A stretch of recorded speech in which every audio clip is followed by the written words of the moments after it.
ভিতরে থাকা ক্ষতটা দেখাতে পারি না তো কাউকে। আমার মৃত্যুর জন্য তুমি দায়ী থাকবে বাবা। আমার প্রিয় মানুষটাকে আদালতে ঘোরাবা না। আত্মহত্যার আগে রেমি 23 মিনিট, 12 মিনিট ও 5 মিনিটের 3টি ভিডিও সামাজিক যোগাযোগ মাধ্যমে পোস্ট করেন। রেমি বলেন, আমার মৃত্যুর জন্য দায়ী কারা জানেন? প্রথমে আমার বাবা ও ছোট মা, যিনি আমার সৎ মা। আমার প্রিয় মানুষটাকে, আমার স্বামীকে জেল, আইন আদালতের পেছনে ঘোরাবা না, কারণ আমার মৃত্যুর জন্য দায়ী বাবা। আজ যদি তুমি বিয়ে না করতে, আমার মাকে নিয়ে সংসার করতে, তাহলে আমাকে নিয়ে এসব কথা বলা সাহস পেত না। জেল যদি কাউকে খাটতে হয়, সে বাবা তোমাকেই খাটতে হবে। সেটা একমাত্র তোমার, আর কারো না।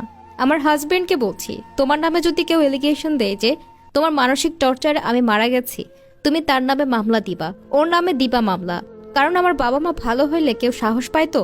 দর্শক, রাজশাহীতে রহিমা আক্তার রেমি নামে 24 বছর বয়সে গৃহবধূর মরদেহ উদ্ধার করেছে চারঘাট থানা পুলিশ। এর আগে তিনি ফেসবুকে 3টি ভিডিও পোস্ট করে তার হতাশা ও আত্মহত্যার কারণ জানান। পুলিশের প্রাথমিক ধারণা, ওই গৃহবধূ আত্মহত্যা করেছেন। মঙ্গলবার 18 জুন সকালে চারঘাট পৌরসভার 7 নম্বর ওয়ার্ডের মিয়াপুরের ভাড়া বাসা থেকে তার মরদেহ উদ্ধার করা হয়েছে। পরে পুলিশ ময়নাতদন্তের জন্য মরদেহ রাজশাহী মেডিকেল কলেজ হাসপাতাল মর্গে পাঠালে ময়নাতদন্ত শেষে সন্ধ্যায় দাফন সম্পন্ন হয়। নিহত রহিমা আক্তার রেমি পুঠি উপজেলার গন্ডু গোহালি গ্রামের রহিমের মেয়ে। 8 বছর আগে পুঠি উপজেলার কাঁঠালবাড়িয়া গ্রামের ফয়েজ উদ্দিনের ছেলে সাইম আক্তার সাগরের সঙ্গে তার বিয়ে হয়। পুলিশ জানায়, আত্মহত্যা করার আগে রেমি 3টি ভিডিও সামাজিক যোগাযোগ মাধ্যমে পোস্ট করেন। একটি ছিল 23 মিনিটের, আরেকটি ছিল 12 মিনিটের এবং শেষটি ছিল 5 মিনিটের। 23 মিনিটের ভিডিওতে রেমি বলেন, কথা হইল আমার মৃত্যুর জন্য দায়ী কারা। প্রথমে আমার বাবা ও ছোট মা, যিনি সৎ মা। আমার প্রিয় মানুষটাকে, আমার স্বামীকে জেল ও আইনের আদালতের পেছনে ঘোরাবা না, কারণ আমার মৃত্যুর জন্য দায়ী তুমি, অর্থাৎ বাবা। আজ যদি তুমি বিয়ে না করতে, আমার মাকে নিয়ে সংসার করতে, তাহলে আমাকে নিয়ে এসব কথা বলার সাহস পেত না। জেল যদি কাউকে খাটতে হয়, সে তোমাকে খাটতে হবে, অর্থাৎ বাবাকে খাটতে হবে। সেটা একমাত্র বাবার, আর কারো না। আর বলেন, আমার হাজবেন্ডকে বলছি, তোমার নামে যদি কেউ এলিগেশন দেয় যে তোমার মানসিক টর্চারে আমি মারা গেছি, তুমি তার নামে মামলা দিবা, ওর নামে দিবা মামলা, কারণ আমার বাবা মা ভালো হইলে কেউ সাহস পাইতো? 12 মিনিট সময়কালের ভিডিওতে রেমি বলেন, আমি একটি বই লিখতে শুরু করেছিলাম। বইয়ের নাম রাখতে চেয়েছিলাম আত্মহত্যা।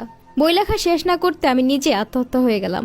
বাবা মা খারাপ হলে কিন্তু সন্তানরা খারাপ হয় না। এসব কথা শুনতে শুনতে বোর হয়ে গেছি। জীবন দিয়ে প্রমাণ করে দিতে চাই। স্বামীর উদ্দেশ্যে রেমি বলেন, তুমি সন্তানের বাবা মায়ের দায়িত্ব পালন করবে। আমি তোমাদের দুজনকে খুব ভালোবাসি। তোমার যখন চাকরি ছিল না, বেকার ছিলে, তখন আমি তোমাকে ছেড়ে যাইনি। এখন তোমার চাকরি হয়েছে, যে নতুন জীবনসঙ্গী হবে তাকে সময় দিও। এ ঘটনায় রাজশাহী চারঘাট মডেল থানায় মামলা হয়েছে। মামলায় রেমির বাবা উল্লেখ করেছেন, ঈদের দিন আমার মেয়ে ও মেয়ের জামাই আমার বাড়িতে দুপুরে খাওয়া দাওয়া করতে আসেন। পরে মেয়ে শ্বশুর বাড়িতে চলে যায়। মেয়ে শ্বশুর বাড়িতে গেলে সে বাড়ির লোকজনের সঙ্গে পারিবারিক কলহ হয়।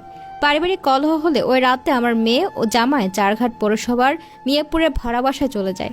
পরদিন সকাল 5:30টার দিকে জামাই সাইম আক্তার সাগর আমার ছেলে রাগিবকে ফোন দিয়ে জানান, তোমার বোন গলায় ওড়না পেঁচিয়ে বেলকনি গ্রিলের সঙ্গে গলায় ফাঁস দিয়েছে।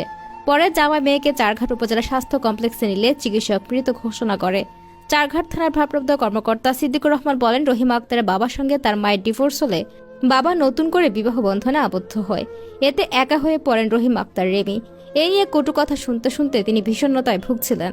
এর আগে বেশ কয়েকবার তিনি আত্মহত্যার চেষ্টা করেন। ওসি আরো বলেন, মঙ্গলবার রাতে ফেসবুকে 3টি ভিডিও পোস্ট করেন। পারিবারিক জীবন, স্বপ্ন ও চাওয়া পাওয়া নিয়ে তার দুঃখের কথা বলেন। বাবা মাকে তিনি অনেক কথা বলেছেন। রাতের শেষ ভাগে গলায় ফাঁস দিয়ে তিনি আত্মহত্যা করেন। এ ঘটনায় মামলা হয়েছে।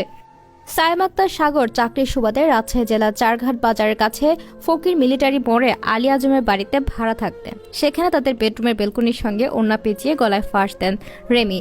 এর আগে রেমি ফেসবুক লাইভে এসে তাদের পারিবারিক কলহের কথা তুলে ধরেন।